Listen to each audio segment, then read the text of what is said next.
The great crystal spires of Zephyria Prime twisted into the purple sky like frozen lightning. But inside the royal palace, Princess Lyra Thess sat alone in her chamber, watching the rejection ceremony through her window. For the 7th time this month, below in the courtyard, another suitor was leaving. The tall, blue-skinned Altarian diplomat walked quickly toward his ship, his forearms crossed in obvious disgust. Lyra Thess didn't need to hear his words to know what he was thinking. The same thing they all thought when they saw her. Broken. Worthless. Unmarriageable. She touched the pale scars that ran from her left temple down to her jaw, remembering the plasma explosion that had changed everything 3 years ago. The accident had saved her younger brother's life, but it had also damaged the neural pathways that controlled her left arm and leg. In a species where physical perfection determined social status, she had become an embarrassment to the royal bloodline, Your Highness, came a gentle voice from behind her.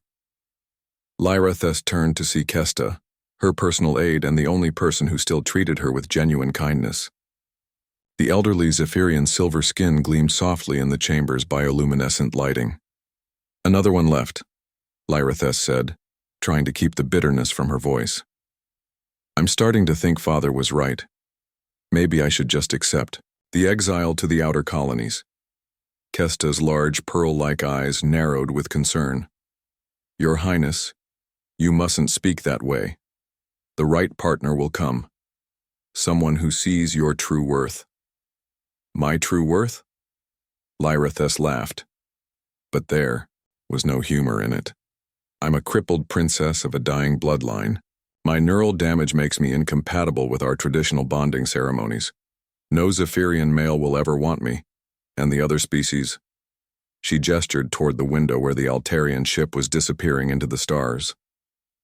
Well, you saw how that went. Kesta moved closer, her expression serious. There is something I must tell you, Your Highness, something your father doesn't want you to know. Lyra Thess felt a chill run down her spine. What do you mean? The Council of Elders met yesterday. They've given you 1 month to find a suitable mate, or... Kesta's voice dropped to a whisper. Or they will strip you of your royal status and banish you permanently. They say your bloodline must not continue with its imperfections. The words hit Lyra Thess like a physical blow. She had known her situation was desperate, but she hadn't realized it was this bad. Without her royal status, she would lose everything. Her home, her protection, even her right to exist on Zephyria Prime. 1 month, she repeated numbly. A soft chime echoed through the chamber, indicating an incoming communication. Kesta activated the holographic display, and the image of Commander Veltar, head of the Royal Guard, appeared. Your Highness, he said, his voice carrying an unusual tone of curiosity. We have received an unusual request. A human delegation has arrived requesting an audience with you specifically. Lyra Thess blinked in surprise. Humans? But they're barely spacefaring. What could they possibly want with me? They claim to have a proposal regarding a diplomatic marriage alliance. Veltar continued. Shall I have them escorted away? Lyra Thess looked at Kesta, who shrugged slightly. What did she have to lose at this point? No, she said finally. Bring them to the small audience chamber. I'll hear what they have to say. As Veltar's image disappeared, Lyra Thess felt a strange mixture of hope and dread. Humans were considered one of the most primitive species in their sector of the galaxy. What could they possibly offer her that advanced civilizations had rejected? But as she prepared to meet these unexpected visitors, she couldn't shake the feeling that her life was about to change in ways she never could have imagined. Chapter 2. The Human Proposal. The small audience chamber of the Zephyrian Royal Palace was designed to intimidate. Holographic displays showed the vast reach of the Zephyrian Empire, while bioluminescent walls pulsed with an otherworldly rhythm that most species found unsettling. But the 3 humans standing before Princess Lyra Thess seemed remarkably calm. The leader was a man of average height with kind brown eyes and prematurely gray hair. He wore the simple blue uniform of the Terran Diplomatic Corps, but there was something about his posture that suggested he was more than just a career diplomat. "Your Highness," he said, offering a respectful bow. "I am Ambassador Marcus Chen of the Terran Federation. These are my colleagues, Dr. Sarah Martinez and Captain James Reynolds." Lyra Thess studied them from her throne, trying to read their intentions. The woman, Dr. Martinez, carried herself like a scientist, observant and analytical. The military officer Reynolds had the bearing of a soldier, but none of the aggressive posturing she'd come to expect from warriors of other species. "Ambassador Chen," she replied formally. "I confess I'm curious about why humans would travel so far to request an audience with me specifically. As I'm sure you're aware, my circumstances have made me less than desirable as a potential diplomatic partner." Something flickered in Marcus's expression. Was it anger? No, she realized. It was sadness, but not pity. There was a difference, though she couldn't quite define it. "Your Highness, if I may speak frankly," Marcus said. "We've done our research on the various royal houses of this sector. Your reputation precedes you, not as someone who is less than desirable, but as someone who has shown remarkable courage and selflessness." Lyra Thess felt her breath catch. "I'm sorry?" Dr. Martinez stepped forward slightly. "The plasma conduit explosion 3 years ago. You saw that your brother was directly in the path of the discharge. You threw yourself between him and the blast, knowing it would likely kill you. Instead, it left you with neural damage that, while significant, allowed both of you to survive. Anyone would have done the same," Lyra Thess said quietly. "No." Captain Reynolds spoke for the first time, his voice gruff but sincere. "They wouldn't have. I've been a soldier for 20 years, Your Highness. I've seen plenty of people freeze when faced with that kind of split-second choice. What you did, that takes a special kind of person." Lyra Thess felt heat rising in her cheeks, the Zephyrian equivalent of blushing. "I appreciate your kind words, but they don't change the reality of my situation. I cannot participate in traditional bonding ceremonies. My neural damage makes it impossible for me to form the psychic connections that most advanced species require for marriage." Marcus and his colleagues exchanged a look that she couldn't interpret. "Your Highness," Marcus said carefully. "What if I told you that humans don't require psychic bonding for marriage?" The question hung in the air like a challenge. Lyra Thess had heard this about humans, that they formed emotional bonds through more primitive means, but she had never considered what that might mean for someone like her. "You're suggesting," she began, then stopped, not daring to voice the hope that was beginning to bloom in her chest. "I'm suggesting," Marcus said, his voice gentle but firm, "that your neural damage, which has made you incompatible with your own species' mating rituals, might not be a barrier with humans. In fact, it might not be relevant at all." Dr. Martinez pulled out a small device that projected a holographic display. "Your Highness, may I show you something? These are the brain scans we've compiled of various species and their mating bond requirements." The display showed complex neural pathways lighting up in different colors. Most advanced species require these specific pathways to be intact for successful bonding. The Altarians, the Centauri Federation, the Vegan Collective, they all need this psychic connection. She manipulated the display and a new image appeared, clearly human neural patterns. "But humans, we bond through different pathways entirely. Emotional connection, shared experiences, mutual respect, and affection. The areas of your brain that were damaged aren't involved in human bonding at all." Lyra Thess stared at the display, hardly believing what she was seeing. "You're saying that my disability isn't a disability at all when it comes to humans?" "That's exactly what we're saying," Marcus confirmed. "In fact, based on our psychological profiles and compatibility assessments, we believe you might be an ideal match for human bonding patterns." The room fell silent except for the gentle pulsing of the bioluminescent walls.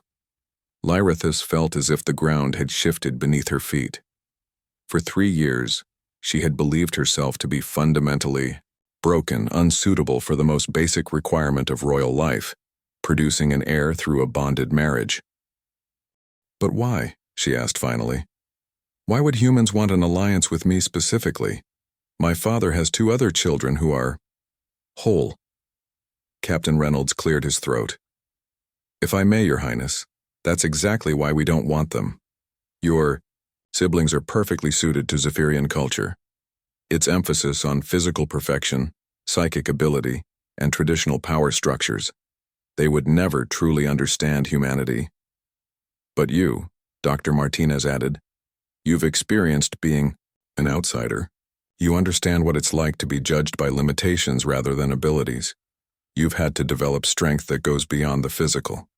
These are qualities that humans deeply value. Marcus stepped closer to the throne, his expression earnest. Your Highness, I won't lie to you. The Terran Federation needs this alliance. We're still a young spacefaring civilization, and we need the protection and resources that a connection to the Zephyrian Empire could provide. But we also believe that you need something from us too. What could you possibly offer me that advanced civilizations cannot? Marcus's next words would haunt her for days to come.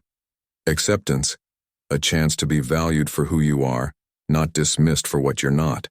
And, he paused, meeting her eyes directly, a husband who would choose you not in spite of your differences but because of them.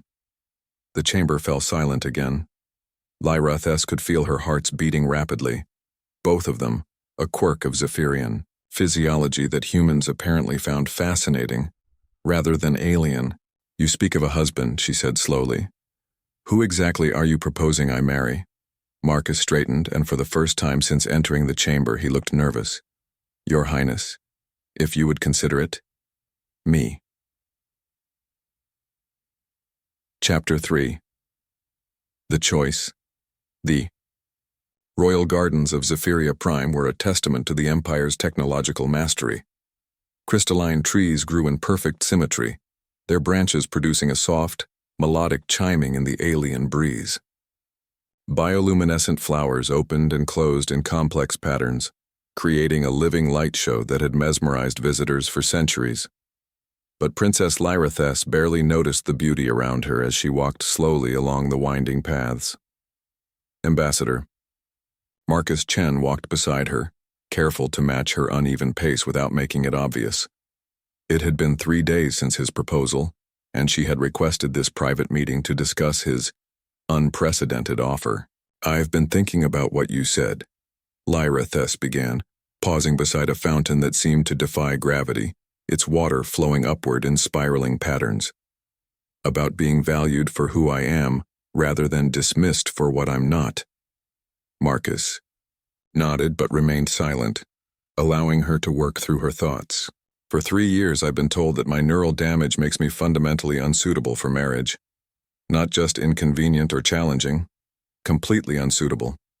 The idea that this might not be true. She turned to face him directly. It's both liberating and terrifying. I can understand that, Marcus said gently. Having your entire worldview shifted is never easy, even when the shift is positive. Lyra Thess studied his face. Over the past few days, she had found herself doing this more and more, looking for signs of deception or pity, or the careful politeness that barely concealed disgust. But with Marcus, she found none of those things. Instead, she saw genuine interest and what appeared to be affection. May I ask you something personal, Ambassador? Marcus, please, and yes, of course. Why me? She asked. And I don't mean strategically or diplomatically, I mean, why you? You could have sent any diplomat to make this proposal. Why did you come yourself? Marcus was quiet for a long moment, watching the impossible fountain. When he spoke, his voice was softer than she had heard it before. Because I wanted to meet the woman who threw herself in front of a plasma blast to save her brother's life. Because I've read every report, every file, every piece of information available about you, and everything I learned made me more certain that you're exactly the kind of person I've been looking for my entire life. You've been looking for a disabled alien princess? He laughed, and the sound was warm and genuine. I've been looking for someone brave enough to sacrifice herself for others, someone who's learned strength through adversity, Someone who values substance over appearance. He paused. Someone who understands what it's like to be underestimated. Something in his tone made her look at him more carefully. What do you mean? Marcus hesitated, then rolled up his left sleeve. Lyra Thess gasped softly. His arm was clearly artificial. Advanced prosthetics, but mechanical nonetheless. Shuttle crash 5 years ago, he explained matter-of-factly. I was piloting a relief mission to a colony world under attack. Managed to get most of the civilians out, but the ship took heavy damage on the final run. Lost my arm and nearly died. Lyra stared at the prosthetic, then back at his face. But you're an ambassador. Surely this didn't affect your career. Actually, it almost ended it. There were those who thought that a damaged diplomat would reflect poorly on humanity, that other species would see weakness rather than strength. His expression hardened slightly. It took years to prove them wrong. Now she understood the look she had seen in his eyes during their first meeting. It wasn't pity at all, it was recognition. So when you say you value me for who I am, I mean that someone who has faced the kind of challenges you've faced, who has survived and grown stronger, is exactly the kind of partner I want by my side, not just as a wife, but as an equal. They continued walking in comfortable silence for several minutes. Lyra thus found herself stealing glances at Marcus, seeing him in an entirely new light. Here was a man who understood her struggle in ways that no Zephyrian ever could. Tell me about human marriage, she said eventually. Your Dr. Martinez explained the neural differences, but what is it actually like? How do humans bond? Marcus smiled. It's different for every couple, but the foundation is usually the same. Friendship, respect, shared values, emotional intimacy. We get to know each other, really know each other. We share our hopes, our fears, our dreams. We support each other through difficulties and celebrate each other's successes. And physical compatibility? Lyra Thess asked, then felt her skin flush with embarrassment at her own boldness. Also important, Marcus said without any trace of discomfort. But it grows from emotional connection rather than psychic bonding. We learn what pleases each other, how to communicate our needs, how to be vulnerable with someone we trust completely. The concept was so foreign to everything Lyra Thess had been taught about marriage that she found it both fascinating and slightly overwhelming. How long does this learning process take? Sometimes months, sometimes years. There's no rush. No pressure to achieve immediate compatibility. It's a journey we take together. They had reached a secluded grove where the crystalline trees formed a natural amphitheater. Marcus gestured to a bench carved from what appeared to be a single massive gemstone. May I tell you something else? He asked as they sat down. Lyra Thess nodded. I've been married before. My wife died in the same shuttle crash that cost me my arm. The admission hit her like a physical blow. I'm so sorry. Thank you. Elena was everything to me. For a long time after she died, I thought I'd never want to marry again. But over the past few years, I've realized that the love I had with her taught me how to love. It didn't use up my capacity for caring. It expanded it. He turned to face her directly. I'm not looking for a replacement for Elena. I'm looking for something entirely new. A partnership built on different strengths, different experiences, different hopes for the future. Lyra Thess felt tears gathering in her eyes, another thing that would have been seen as weakness among her own people, but Marcus seemed to view with compassion. I have to ask, she said quietly. Are you certain this isn't just duty? A sacrifice? For the good of your people? Marcus reached out slowly, giving her time to pull away if she wanted to. When she didn't, he gently took her hand in both of his. Lyra Thess, he said, using her given name for the first time. If this were just duty, I would have sent another diplomat. If this were just sacrifice, I wouldn't have spent months studying everything about you. Wouldn't have found myself looking forward to our conversations, wouldn't have felt this strange sense of anticipation about finally meeting you. What are you saying? I'm saying that somewhere between reading about your courage and seeing your kindness to your aid, between learning about your love for astronomy and your secret hobby of writing poetry, I started falling for you before we ever met. The crystalline trees chimed softly in the alien breeze, creating a melody that seemed to underscore the moment. Lyrithus looked down at their joined hands, her pale, slightly scarred skin against his darker, calloused fingers and mechanical prosthetic. The Council of Elders has given me 1 month to find a suitable mate, she said finally. I know. If I choose you, there will be no going back. You would become part of the Zephyrian nobility with all the responsibilities and restrictions that entails. I understand. And if it doesn't work between us, Marcus squeezed her hand gently. Then we'll figure it out together. But Lyrithus, I think it will work. I think we could be happy together. Not perfectly, not without challenges, but truly happy.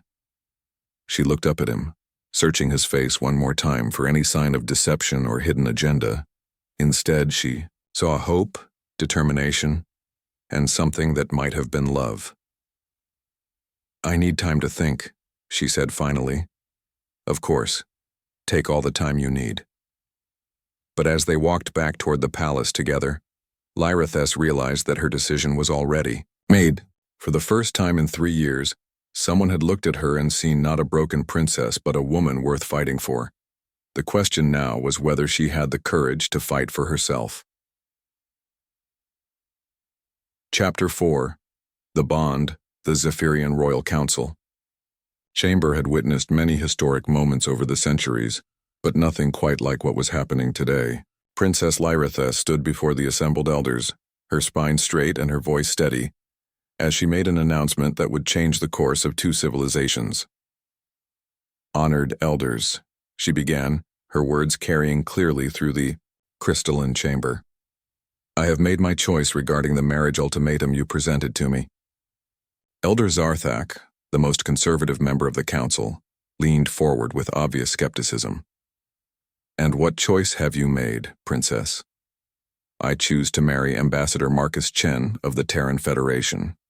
The chamber erupted in shocked whispers and outraged exclamations. Elder Valona, her father's sister, rose from her seat. A human? You would bind yourself to one of those primitives? Lyrithus felt anger flare in her chest, but she kept her voice level. I would bind myself to a man who values honor, courage, and compassion above physical perfection or psychic ability. This is preposterous, Elder Zarthak declared.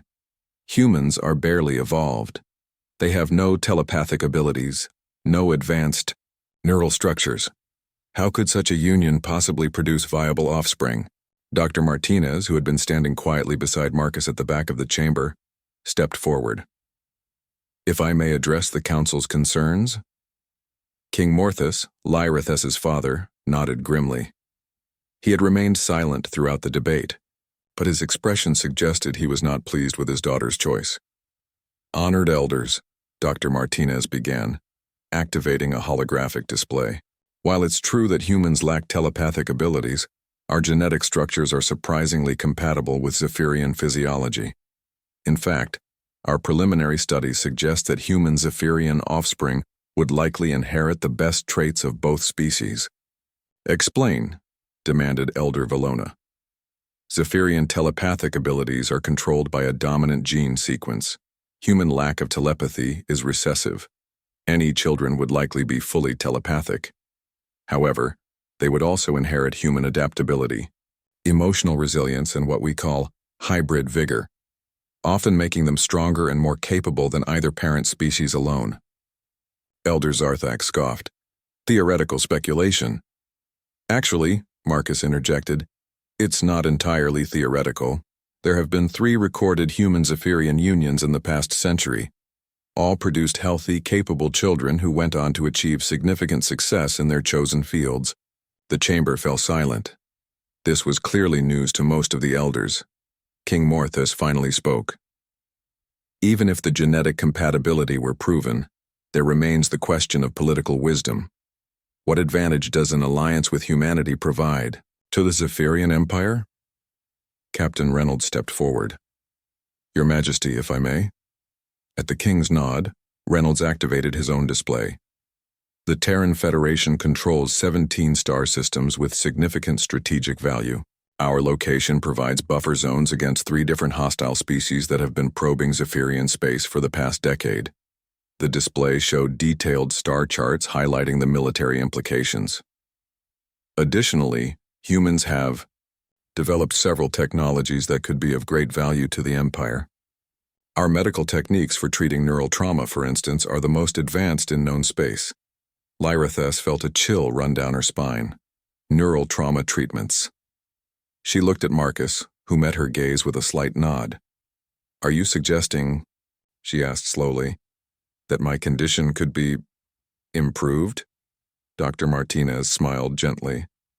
"Not improved, Your Highness. Eliminated entirely. The neural pathways damaged in your accident can be regenerated using human stem cell therapy combined with Zephyrian biotechnology. You could be completely healed within a year of treatment." The chamber exploded into chaos again, but this time the tone was different. Elder after elder rose to their feet, demanding more information, asking technical questions, debating the implications. Lyra Thess stood frozen in the center of it all, her mind reeling. They could heal her, make her whole again, give her back everything she had lost. But as she watched Marcus's face, she realized something that shocked her. She wasn't sure she wanted to be healed. For 3 years, her disability had defined her. It had isolated her, yes, but it had also taught her empathy, resilience, and strength she never would have developed otherwise. It had led her to Marcus, to this moment, to the possibility of a love based on who she was rather than what she appeared to be. "The treatment," she called out, her voice cutting through the chaos. "Is it reversible?" Dr. Martinez looked puzzled. "Reversible? I'm not sure I understand, Your Highness. If I chose to undergo the treatment and then decided I preferred my original neural structure, could the changes be undone?" "Theoretically, yes, but why would you want to?" Lyra Thess looked around the chamber at the assembled elders, then at her father, and finally at Marcus. "Because I'm no longer certain that what you call damage is actually broken." Elder Zarthak sputtered. "Princess, surely you cannot prefer to remain crippled." "I prefer to remain myself," she replied firmly. "The neural patterns that you see as damage have shaped who I am. They've taught me lessons I never would have learned otherwise. They've led me to discover strength I didn't know I possessed." She turned to address the full council. "Honored elders, you gave me 1 month to find a suitable mate or face exile. I have found not just a mate, but a partner who values all of me, including the parts you consider flawed. I propose that perhaps it is your definition of perfection that needs adjustment, not my neural pathways." The chamber fell silent again, but this time the silence felt different, contemplative rather than shocked. King Morthus stood slowly. "Daughter, are you certain of your choice? This human will take you far from your home, your people, your culture." Lyra Thess looked at Marcus again, seeing not just love in his eyes, but understanding. He knew what she was giving up just as she knew what he was offering in return. "Father, I have never been more certain of anything in my life." The king was quiet for a long moment, studying both his daughter and the human who sought to marry her. Finally, he nodded. "Then let it be recorded that Princess Lyra Thess of House Morthus will wed Ambassador Marcus Chen of the Terran Federation, binding our peoples in alliance and our houses in honor." The formal words echoed through the crystal chamber, making it official. But for Lyra Thess, the real moment came when Marcus stepped forward and offered her his hand, both the flesh one and the mechanical one, in a gesture that said more about acceptance and partnership than any ceremony could. As she took both his hands in hers, she realized that she was no longer the unwanted princess. She was a woman who had chosen her own path, found her own strength, and discovered that sometimes the most beautiful bonds are forged, not in spite of our differences, but because of them. The wedding would take place in 3 days, combining Zephyrian tradition with human custom in a ceremony that neither species had ever attempted before. But Lyra Thess was no longer worried about the unknown. She had learned that the most extraordinary journeys often begin with the courage to accept what others see as impossible. Epilogue, New Worlds, 1 year later. The observation deck of the TSS Harmony offered a spectacular view of the dual sunrise over New Terra, the first jointly colonized world of the Human-Zephyrian Alliance. Princess Lyra Thess Chen, she had chosen to keep both names, stood watching. The twin stars paint the sky in shades of gold and purple that existed nowhere else in known space. The geological surveys came back this morning, Marcus said, joining her at the viewport. The mineral deposits are even richer than we hoped. This world could support a population of 10 million within 50 years. Lyra Thess smiled, placing her hand over the gentle swell of her abdomen. At 6 months, the pregnancy was beginning to show, and the baby's telepathic abilities were already manifesting in small ways, emotional impressions that both parents could sense, even Marcus with his purely human neural structure. Dr. Martinez's predictions were accurate then, she said. Hybrid vigor in action. Are you having second thoughts about the neural treatment? Marcus asked gently. It was a conversation they'd had several times over the past year. The option remained open. Human medical technology could still repair the damage from her accident whenever she chose. No, Lyra Thess replied without hesitation. I've thought about it carefully and I've realized something important. The person you fell in love with, the person I've become, she exists because of my experiences, including the accident. To erase that would be to erase part of who I am. She turned to face him fully. Besides, our daughter will need at least one parent who understands what it's like to be different, to overcome challenges, to find strength in unexpected places. Marcus smiled and pulled her closer. Our daughter is going to be extraordinary. She already is, Lyra Thess said, feeling the baby respond to their conversation with a flutter of movement and a warm pulse of contentment that both parents could sense. Through the viewport, they could see the construction sites where the first permanent settlements were taking shape. Human engineering combined with Zephyrian biotechnology was creating structures that seemed to grow organically from the landscape while incorporating the most advanced defensive and life support systems either species had ever developed. The council sent another message, Marcus mentioned casually. 3 more royal houses have requested meetings about potential human matches for their difficult daughters. Lyra Thess laughed. Difficult meaning intelligent, independent, or otherwise unsuitable for traditional Zephyrian marriages? Exactly. It seems our success has inspired a revolution of sorts. Good, she said firmly. Maybe it will force both our species to reconsider what we value in partnerships. A soft chime indicated an incoming communication. The holographic display, activated to show Captain Reynolds now serving as the military commander of the joint colony. Princess Ambassador, he said with a respectful nod. We've received word from Earth. The first group of colonists will arrive next month. 50 families, all volunteers who specifically requested assignment to a mixed-species colony. And from Zephyria Prime? Lyra Thess asked. 30 families, including 2 minor noble houses and a full research team from the Royal Academy. Your father sends his regards and his official blessing on the colony. After Reynolds signed off, Marcus and Lyra Thess stood in comfortable silence, watching their new world wake up under its twin suns. Ships from both Earth and Zephyria Prime were visible in orbit, bringing supplies, colonists, and the beginnings of a truly integrated civilization. Do you ever wonder what would have happened if that Altarian diplomat had stayed? Marcus asked thoughtfully. Lyra Thess considered the question. I think I would have spent my life trying to become someone else's idea of perfect instead of discovering my own strength. I would have missed out on the most important lesson of all. Which is?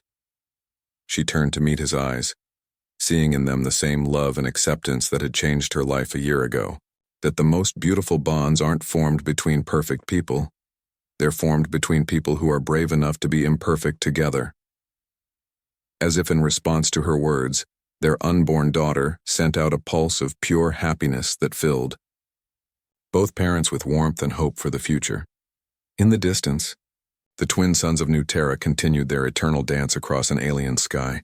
illuminating a world where two species were learning that their differences weren't obstacles to overcome, but gifts to celebrate. And in that moment, watching the birth of a new civilization built on acceptance rather than perfection, Lyra Thess knew that she had found something worth more than royal titles or physical wholeness. She had found home. The end.